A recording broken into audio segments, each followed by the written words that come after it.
Have you ever found yourself really wrestling with how beliefs take hold? How certain ideas become foundational and what truly shapes a person's entire outlook, especially in our intensely interconnected and often, frankly, fractured modern world. Today, we're embarking on a fascinating deep dive. We're looking into some truly thought provoking and, yeah, at times, pretty provocative source material that delves directly into these very questions. Our mission today really is to meticulously unpack a stack of sources. These sources explore a concept they term leftist indoctrination. One quote. We'll be examining the arguments they put forth, about how this process supposedly operates, and the various factors they claim contribute to it and its alleged effects on things like critical thinking and political discourse. Our aim here is to carefully guide you through these detailed arguments, highlight the essential claims, the supporting points they make, and leave you with a hopefully comprehensive understanding of the perspectives presented. And that's key, the perspectives presented in the sources. We're doing this without judgment, purely as an exploration of the ideas contained within these documents. Absolutely. And the sources we're drawing from, they offer a multifaceted and pretty in-depth look at this complex topic. We have a detailed essay. It's titled, How the Left Became So Poorly Educated, but So Highly Indoctrinated. Quite a title. Then there are compelling excerpts from a piece called, Will You People Stop Lying?, which includes very specific case study we'll get into, Right. and also some illuminating insights from author Sean Armstrong's background, alongside a deep dive into his book, The American Left, From Liberalism to Despotism. So taken together, these sources construct a really comprehensive and I'd say specific argument about this phenomenon. And we're excited to explore that in extensive detail for you today. Okay, that sounds like quite a journey ahead. Let's really unpack this material then and see what these sources truly have to tell us about how ideas evolve and take root in society. Right. So, right from the outset, our sources, they don't just hint at leftist indoctrination, not at all. They directly confront it. They talk about it as a real, observable, and crucially currently active process. One of the pieces states quite directly, loony leftists aren't realizing their post trying to explain away the shooter's leftist leanings, it literally demonstrating the indoctrination process in real time. That immediately sets a very strong, almost urgent tone, wouldn't you say? Oh, definitely. It suggests that attempts by some to rationalize or, recontextualize certain behaviors or affiliations are, in the very act of doing so, presented as concrete evidence of this indoctrination at work. So the explanation itself is seen as symptomatic. Exactly. It's a bold claim right off the bat. And what's truly foundational here, from their perspective, is that the sources present this not merely as some abstract concept or like a theoretical possibility. No, they frame it as a tangible phenomenon supported by what they refer to as mounting evidence. They articulate it as a perceived decline in critical educational standards and a rise in ideological indoctrination. And they specifically locate this within the segment of society they identify as the left. Oh, okay. So it's not just about what people believe. Right. It's a deep concern they express about the very mechanism through which those beliefs are formed, sustained, and reinforced. The authors posit that there's a demonstrable shift occurring, a shift where the capacity for individuals to critically evaluate information, to question, to engage with nuance, is actively diminishing. Okay. And instead, they argue, it's being supplanted by an uncritical acceptance of certain predetermined ideological stances. This is portrayed in the sources as a systemic issue, one that permeates various aspects of society and actively shapes intellectual development. It's not just isolated individual opinions, in their view. I see. So this mounting evidence claim they make serves as the springboard for the rest of their arguments. Precisely. That's the foundation for the detailed points they then lay out about how this alleged indoctrination manifests across different spheres. That's a powerful and very specific framing they're using there. So before we dive deeper, it seems crucial to understand how our sources define this leftist indoctrination. Yeah. They don't simply see it as, the formation of political beliefs. It's presented as a process leading to that perceived decline in critical educational standards and a rise in ideological alignment. Essentially, a system, as they argue, that actively discourages independent thought in favor of these predetermined ideological stances. Yeah, it sounds like they're describing a fundamental shift in intellectual engagement, at least from their perspective. And this perceived shift also brings us to something else the sources identify, what they call no-go zones in discussion. No-go zones? Yes. One of the sources explicitly draws a very firm line in the sand. It states a refusal to engage in any discussion if certain labels or specific rhetoric are used. If words like fascism, Nazi, Jan 6, racist, or any phobia, their words are introduced into a conversation.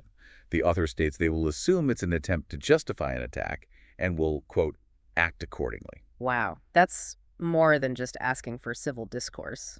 Much more. It's a dramatic declaration. It reflects what they see as a complete breakdown of trust and an unwillingness to engage in what might otherwise be considered, a traditional political debate if those specific terms come up. So they view those words not just as inflammatory.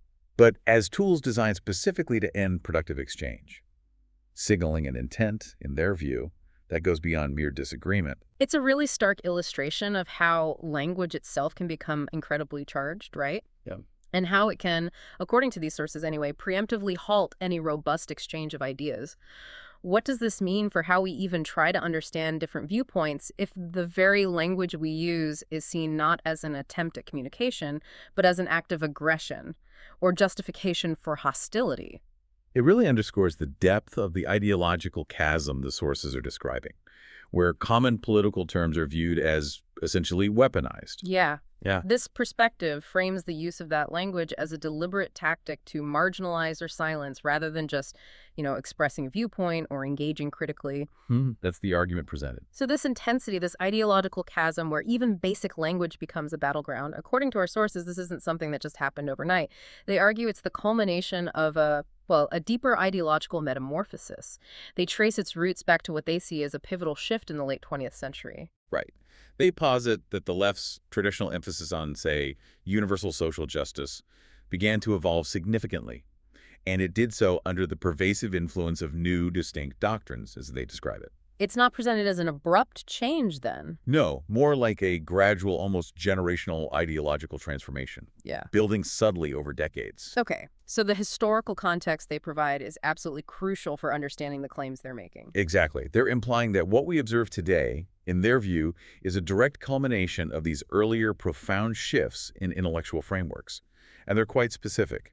The documents point to three major philosophical and political frameworks as key influencers in this transformation: postmodernism, critical theory, and identity politics. Okay, let's unpack those a bit based on how the sources present them. Sure. So the core argument is that these new frameworks, as they were integrated and applied, led to a prioritization of adherence to these beliefs over critical engagement with diverse viewpoints.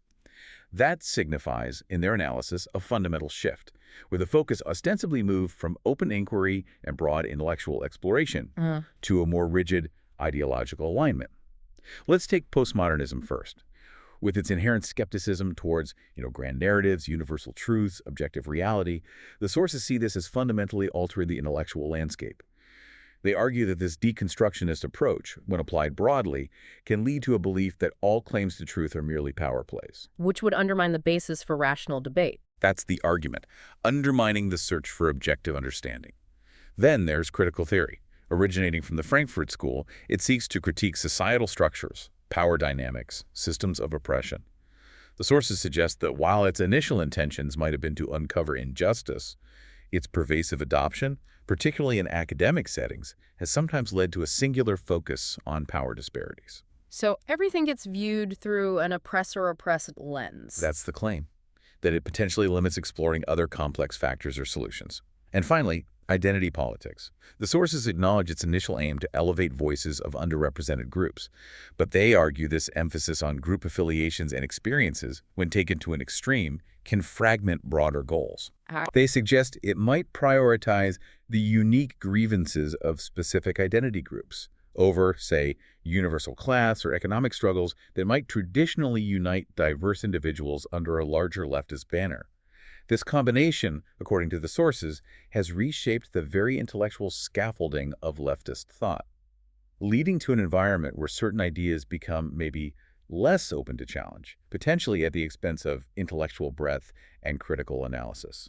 So if I'm following this, the sources are painting a picture where the very intellectual tools themselves, how one perceives truth, power, group dynamics, shifted, and in doing so, potentially sidelined the traditional process of questioning and debating. That seems to be the core of their historical argument, yes. It's not just about what people believe, but how they're encouraged or maybe discouraged from believing it, perhaps at the expense of challenging those beliefs themselves. Exactly. They suggest a significant departure from earlier intellectual traditions within the left, where rigorous debate was, perhaps, considered more central. And this perceived shift then brings us to a particularly compelling area of the source's argument: the role of educational institutions. Ah, the universities. Right. They contend that these institutions, especially higher education, have regrettably become, in their words, breeding grounds for a particular brand of leftist thought. They point to what they describe as an overrepresentation of left-leaning faculty, particularly evident within the humanities and social sciences. Do they offer any backing for that claim? They do. They cite a study by the Higher Education Research Institute, which reportedly notes a significant, observable increase in students identifying as left-leaning over time. This isn't just presented as, anecdotal. The sources frame this as a quantifiable trend. Research indicating a noticeable ideological imbalance among those actively shaping academic discourse, curriculum, and the overall intellectual environment. And the argument is that this demographic shift within faculty roles has a systemic impact. That's precisely the argument.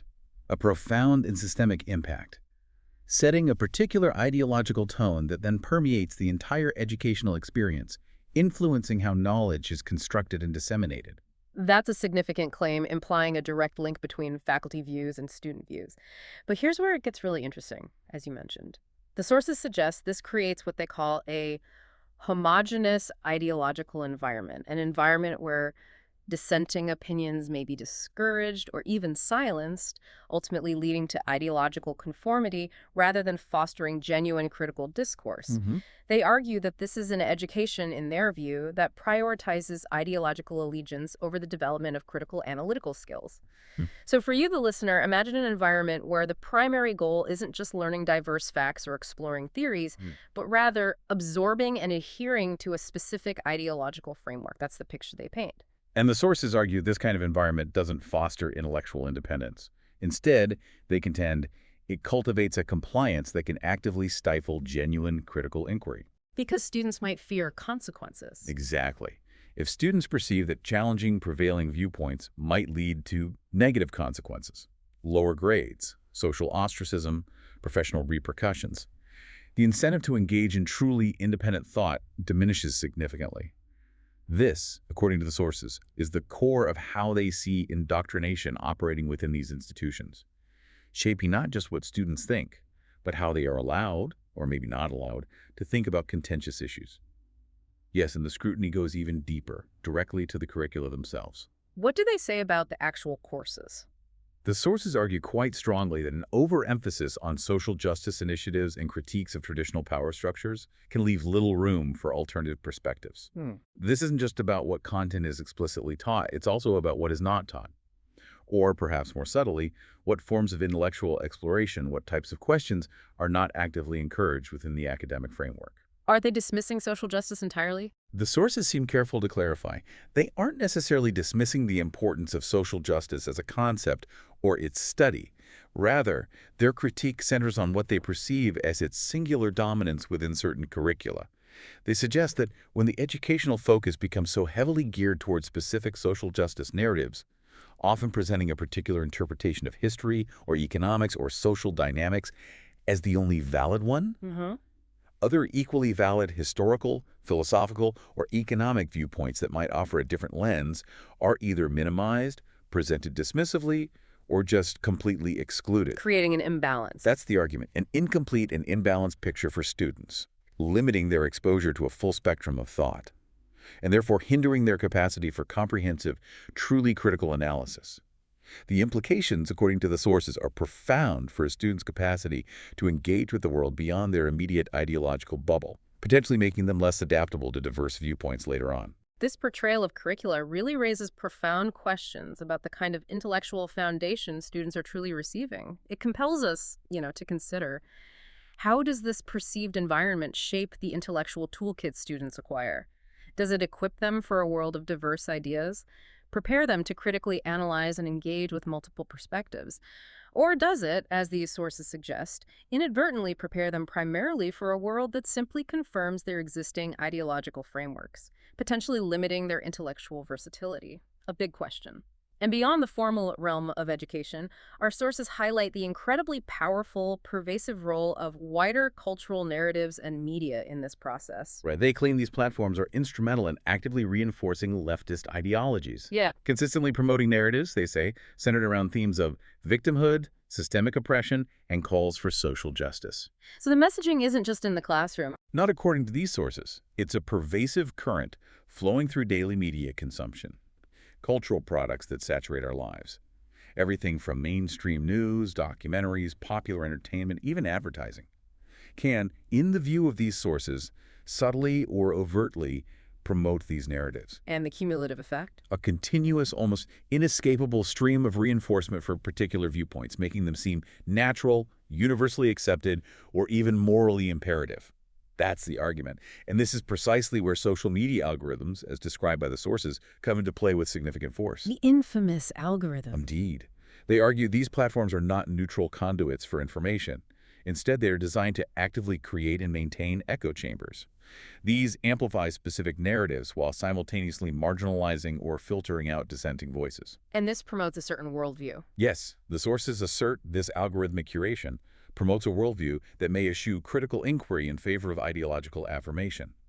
The mechanism here is described as a continuous feedback loop. How does that work? Individuals interact with content they already agree with. The algorithms note this engagement, and then they serve up more similar content, thereby reinforcing existing beliefs without significant or meaningful challenge. It makes you pause and think about your own digital landscape, doesn't it? Think about your own social media feed. The sources suggest these platforms, designed for engagement, can inadvertently shape our ideological identity. By curating information that aligns with our existing beliefs, making it harder, maybe almost impossible, to encounter truly diverse viewpoints in a meaningful way. It really compels you to consider the often invisible forces at work in how we consume information every single day, and how that consumption might be subtly shaping our core beliefs, maybe without our conscious awareness. And what role do these pervasive cultural narratives and echo chambers play in shaping something as fundamental as individual and group identity? Our sources argue these influences are deeply intertwined with the evolution of identity politics. While acknowledging its stated aim to elevate the voices of underrepresented groups and address historical injustices, they argue it can inadvertently lead to a narrow focus that, paradoxically, overlooks broader societal issues that might impact everyone. So noble intention, perhaps. That's how it's often framed. But the sources immediately pivot to what they see as the unintended, potentially detrimental, consequences of this approach. It's presented as a complex double-edged sword, where the focus on specific identities, while seemingly empowering, can also create divisions and blind spots regarding more universal concerns or shared human experiences. That's their take. And the core argument here is that this profound emphasis on identity over, say, universal class or broader economic struggles can significantly contribute to fragmentation within leftist movements. Fragmentation, The sources posit that, rather than individuals rallying around shared economic grievances or universal human rights, people become defined more by their specific identity categories, gender, race, sexual orientation, etc., than by shared political agendas or common goals. This, they argue, makes collective action on larger societal issues, which might require broad coalition building, much more challenging. Okay, I see the connection they're making. And the concern articulated in these sources is that this fragmentation isn't just a political inconvenience. It can actively dilute educational experiences, limiting engagement with diverse philosophical foundations, crucial for broad intellectual discourse. Dilute education. Yeah, they suggest that when the emphasis shifts too heavily onto individual or group identities, the broader unifying principles and universalist theories, the ones that might historically have brought diverse groups together under a larger leftist banner, begin to erode. This can narrow the scope of inquiry in educational settings, prevent students from engaging with a wider array of philosophical, historical, economic theories that transcends specific identity categories. And the result, according to them, A less robust, less integrated, and potentially less resilient intellectual framework for understanding and addressing complex societal problems. Problems that require comprehensive rather than segmented solutions. it raises a truly important question, doesn't it? One that resonates beyond politics. Does a singular focus on individual identity truly empower? Or, as these sources suggest, does it inadvertently narrow our collective understanding of complex societal problems by creating these silos of experience? It certainly forces us to consider the delicate balance, the balance between recognizing unique experiences and fostering a coherent collective vision for society's progress, and how an overemphasis on one side might impact the other. That's the tension they highlight. Okay, so with all these contributing factors laid out, historical shifts, education, culture, media, identity politics, What are the purported effects? Where does this lead, according to the sources? Well, the sources are quite explicit and, frankly, urgent on this point. They state that the implications of this ideological indoctrination, as they see it, are profound, leading directly to a diminishment of critical thinking and ultimately to intellectual stagnation. So it's not just about people holding different opinions. No, it's presented as something much deeper, a fundamental, almost systemic change in how individuals process information, evaluate evidence, form thoughts. The sources assert that the very capacity for independent analytical thought, for genuine intellectual curiosity and rigorous examination is being eroded. And that has far-reaching consequences. Deeply concerning ones, they argue, for both individuals and society at large. And if we connect this to the broader societal implications, the sources suggest that when educational systems and broader cultural forces prioritize compliance over inquiry— Compliance over inquiry. That's a key phrase for them. very much so. It implies a system where adopting predefined conclusions, adhering to established ideological viewpoints, is favored and rewarded over the rigorous, often uncomfortable process of questioning, researching, challenging, and forming one's own conclusions based on evidence. And if that becomes the norm, Then individuals, according to the sources, are less equipped to navigate complex political landscapes.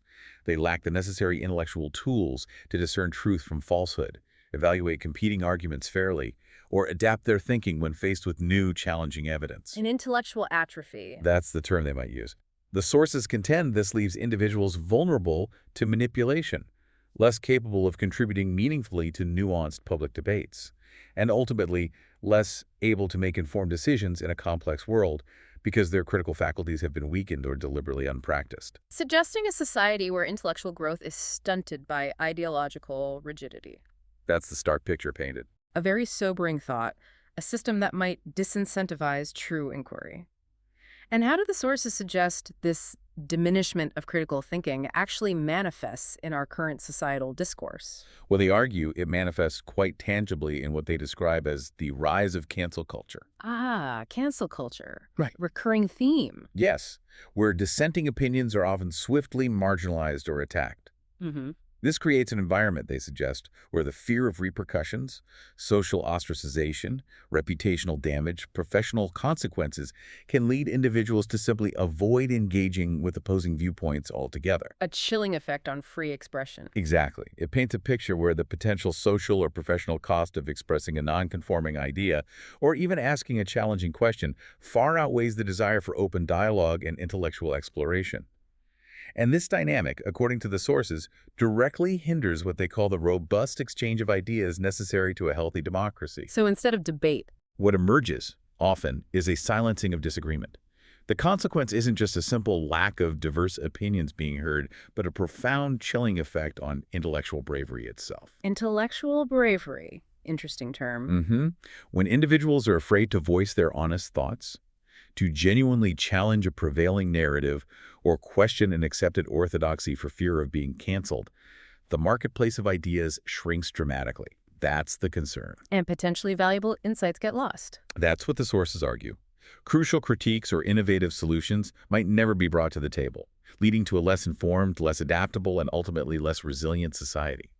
It fundamentally shifts the focus, in their view, from intellectual challenge and growth to self-preservation and rigid adherence to perceived groupthink, ultimately weakening the very mechanisms by which a democracy is meant to function through open, often contentious, but ideally respectful, debate and inquiry. So, if the fear of being canceled trumps the pursuit of truth, that seems like a very precarious position for intellectual growth.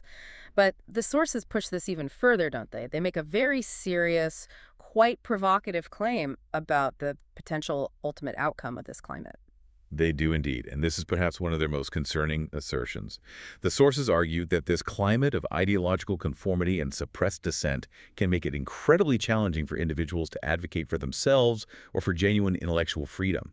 In their view, those steered by indoctrination may lash out violently against the very ideals of free speech and debate upon which academic institutions were built. Wow, violently. That's a powerful claim. It is a very serious claim, suggesting that the ideological conditioning described earlier could, in extreme and dangerous cases, lead to active opposition, even violent opposition, to the fundamental principles of liberal education, open inquiry, and democratic discourse itself. That raises an extremely important and, frankly, unsettling question.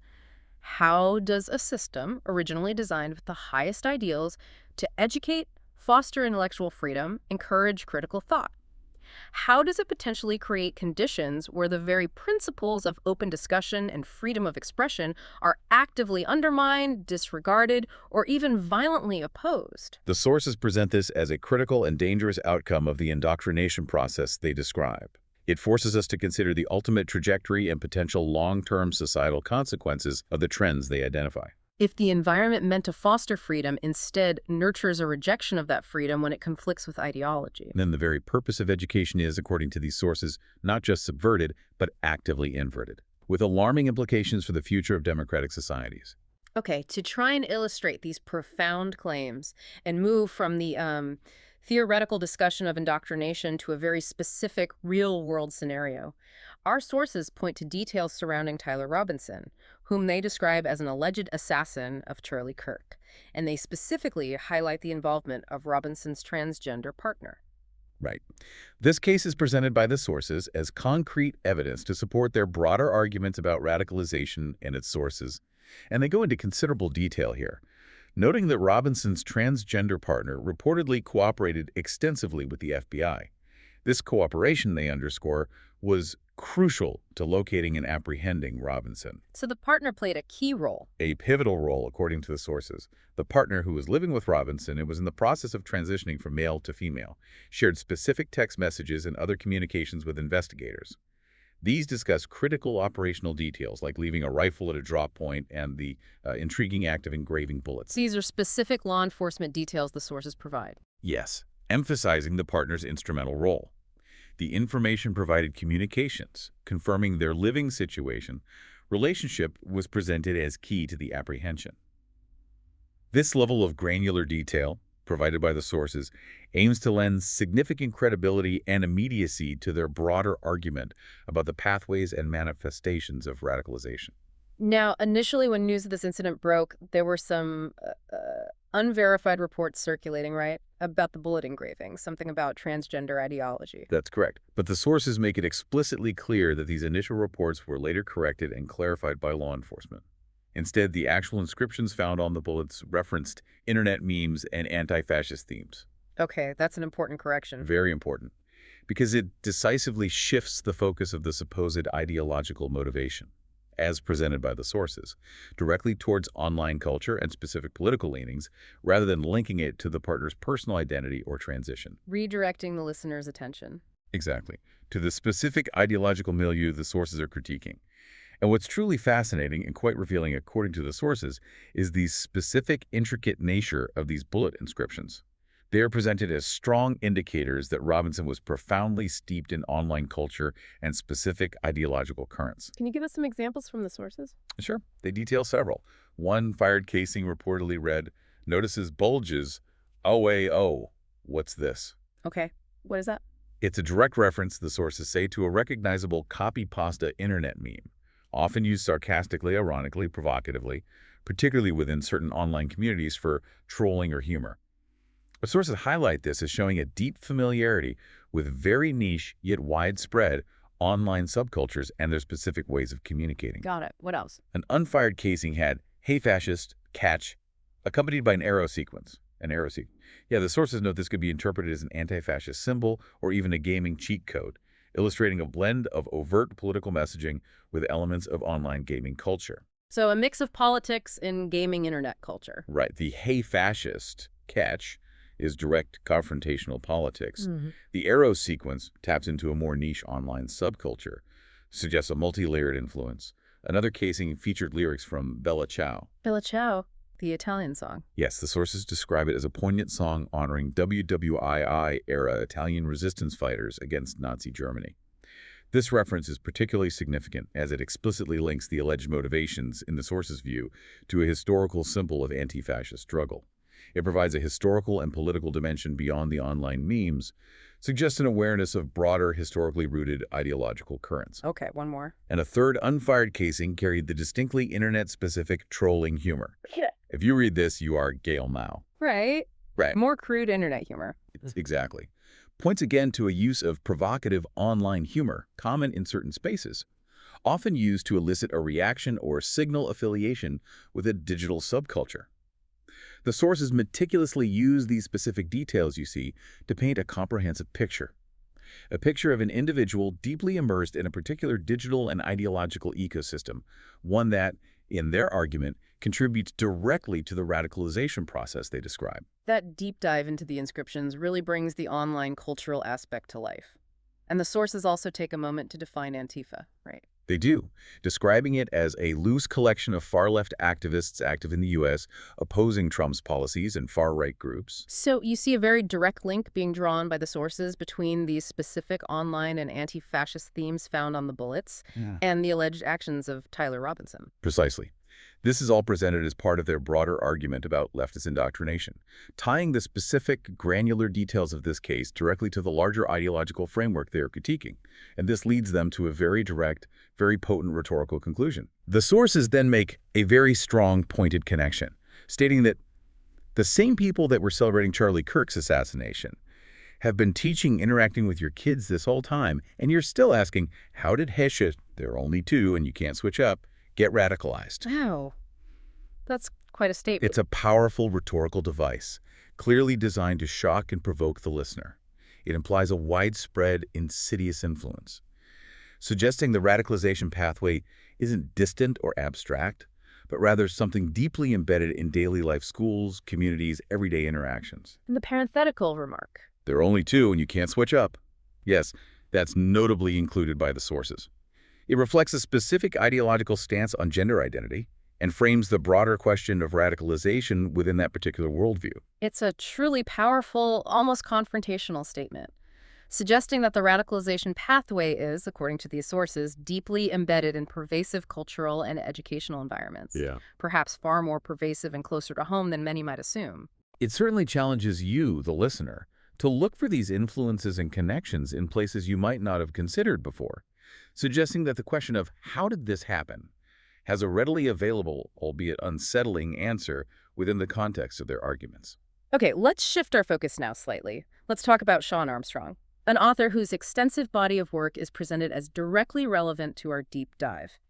He provides, according to the sources, a broader intellectual framework for many of the claims we've been discussing. That's right. Our sources highlight his multifaceted authority, describing him as a self-defense instructor, so practical, real-world experience, a meticulous historical analyst, and a thoughtful philosophical inquirer, all dedicated, they say, to the principles of personal safety and security. So it establishes him as someone with a broad, interdisciplinary range of expertise. Exactly. Yeah. Informing his perspectives on societal issues, particularly those related to conflict, radicalization, security, a unique blend of practical understanding and rigorous academic inquiry. And his academic background is indeed quite robust, providing a strong foundation for his analytical work as presented. He holds an Associate of Applied Science in Criminal Justice from Tompkins Cortland Community College, then a Bachelor of Arts in Homeland Security from the Naval Postgraduate Program. Okay. His scholarly pursuits continued with a graduate diploma in counterterrorism, focusing specifically on Islamic Jihad, also from the Naval Postgraduate Program, and additionally specialized training in military emergency management at the Military Emergency Management School. So a comprehensive understanding of crisis management, threat assessment. Exactly. Response strategies in various high-stakes scenarios. This diverse, specialized education gives him a unique lens. Grounding his analysis, the sources suggest, in a deep understanding of threat assessment, preparedness, and the mechanisms of organized violence. And the counterterrorism focus seems key here. Very key. Providing a direct framework for analyzing radicalization processes, which is central to the overall discussion presented in our sources. That's a very comprehensive background shaping his approach, and his authorship extends beyond academic papers, right? He's written books. Absolutely. Practical and insightful books, according to the sources, like Tactical Training with Firearms, showing his self-defense expertise, Combating Islamic Jihad, aligning with his counterterrorism focus, and also Warrior's Path, The Journey of Modern Karate, which delves into martial arts history and philosophy. Okay, so a diverse range. Yes. These publications further illustrate his hands-on experience and deep intellectual curiosity, the sources suggest, reinforcing the idea that his insights are drawn from both practical application and rigorous study across various fields related to conflict, discipline, societal behavior. This breadth positions him, in the sources, as someone who approaches complex societal issues from multiple angles, bridging practical security concerns with historical and philosophical inquiry. And crucially for our current discussion, Armstrong is the author of The American Left, From Liberalism to Despotism. Yes, this book is presented in our sources as a profound, meticulous journey through the evolution of American political thought, specifically examining what he describes as its metamorphosis from classical liberalism to radical ideologies. The title itself, From Liberalism to Despotism, signals a very critical stance. It does, suggesting a significant and, in his view, negative transformation from the left's earlier, more traditional forms. The sources frame this as a deep historical and philosophical exploration, aiming to uncover the intellectual and societal shifts that led to the contemporary political landscape, as he sees it. Indeed, the book, as presented in our sources, scrutinizes the rise of the radical left, meticulously dissecting the various elements that, in Armstrong's view, have contributed to its development. And does it touch on identity politics? Significantly, a large part of his work interrogates identity politics, linking directly back to the themes we've been discussing, about its impact on collective understanding and societal cohesion. Moreover, the sources highlight that Armstrong's work warns of a potential drift towards despotism within leftist movements. Despotism. That's a strong warning. A very strong and concerning prognosis, suggesting that unchecked ideological shifts could lead to authoritarian tendencies, in his view. So you see a direct, clear connection between Armstrong's scholarly work and the broader arguments of our sources about indoctrination, erosion of critical thinking, the perceived dangers of contemporary leftist thought. Providing a backdrop. Exactly. A comprehensive, academically informed, and historically contextualized backdrop to these pressing concerns, as presented. That sounds like a foundational text for understanding the perspective in these sources. How does Armstrong's narrative actually structure this philosophical and historical journey? Well, the narrative, as meticulously described in the sources, lays a profound philosophical groundwork first, showcasing the influences of thinkers like John Dewey and Freudian psychology. Dewey and Freud, how do they fit in? John Dewey, known for progressive education and pragmatism, and Freud, with his theories on the unconscious mind. They're presented as early philosophical touchstones. Armstrong, according to the sources, examines how their ideas perhaps reinterpreted, extended, maybe even distorted over time, contributed to the later evolution of leftist thought, influencing approaches to education, social reform, human behavior. Okay, so starting with the philosophical roots. Right. From there, Armstrong's book, The Sources Explain, dissects pivotal historical milestones, things like the New Deal era, World War II. These periods of significant governmental expansion, societal upheaval, collective effort, are seen as critical moments that fundamentally redefine the role of the state, communal responsibilities, individual liberties, thereby altering the fabric of the American liberal tradition, in his analysis. Then moves into more recent history. Exactly. Key chapters delve into the transformative social movements of the mid to late 20th century: civil rights, feminism, the sexual revolution. Armstrong's analysis, as relayed by the sources, connects these profound shifts in social activism with evolving philosophical trends. He specifically traces their impact, leading to a deeper understanding of contemporary identity politics, through the lens of existential critiques exploring themes like individual freedom, responsibility, meaning. And see Wright Mills' critical insights into power dynamics. Mills, the sociologist known for the power elite concept. The sources indicate that Armstrong's layered approach illustrates how, in his view, these diverse intellectual, historical, social elements collectively contributed to the rise of what he terms radical ideologies and the current state of identity politics within the American left. So Armstrong's work really provides a comprehensive historical and philosophical framework for the arguments presented in the other sources, drawing a direct, meticulously researched line as they present it, from past intellectual currents and societal shifts to contemporary political observations. It's presented as a vital piece of the puzzle for understanding the deep dive we're taking today, offering a grand narrative of ideological transformation from his perspective. Okay, beyond the case study in Armstrong's work, our sources also include a very specific data point. It's not directly tied to the indoctrination process itself, maybe, but speaks powerfully to a shifting political landscape as they see it. Was the data point? It's claimed that 4,000 registered Democrats have left the party. And the source emphasizes this number with striking repetition. Not 1 million, not 2 million, not even 3,004,000. Wow, that's quite emphatic. It is. Presented with a strong rhetorical flourish, drawing considerable attention to what the author sees as a significant, massive exodus from the Democratic Party. And this figure, presented with such emphasis, is supported by the sources through accompanying links. Links to articles from a range of prominent news outlets. Which outlets? They list the New York Times, The Hill, The Guardian, New York Post, PBS, Time, Axios, and The Atlantic. The explicit inclusion of these links, spanning a diverse spectrum of journalistic perspectives, is clearly intended to lend substantial weight and credibility to the claim, suggesting that this perceived significant shift in voter registration is not an isolated event, but a widely reported phenomenon, at least according to these citations. But they don't explicitly link this number to indoctrination. Not directly, no. But it is presented within the broader context of a comprehensive critique of the left, which implies that these departures could be interpreted as a tangible consequence or symptom of the very ideological shifts, the alleged diminishment of critical thinking, the concerns about cancel culture that the sources have been detailing. So suggesting a measurable outcome of the broader trends being discussed. That seems to be the implication, representing a potential realignment of political affiliation that, from the source's perspective, indicates a profound dissatisfaction with the current direction of the Democratic Party and the ideological positions it has taken. It's certainly a compelling statistic presented that way, especially with the cross-referencing, suggesting real-world repercussions for the ideological shifts they describe. And finally, on the rhetorical front, there's one more piece. One source uses a very vivid, historically charged analogy to express its sentiment. What's the analogy? It says, it's like the brown shirts calling you a Nazi or fascist. Oof.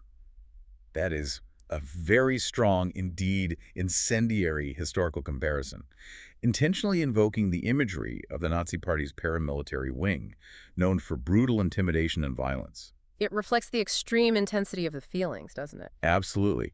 And the profound level of indignation conveyed in the source material regarding the use of certain labels in current political discourse. That analogy powerfully highlights the depth of the perceived ideological conflict. The extreme level of distrust the source describes when those specific terms, Nazi or fascist, are employed.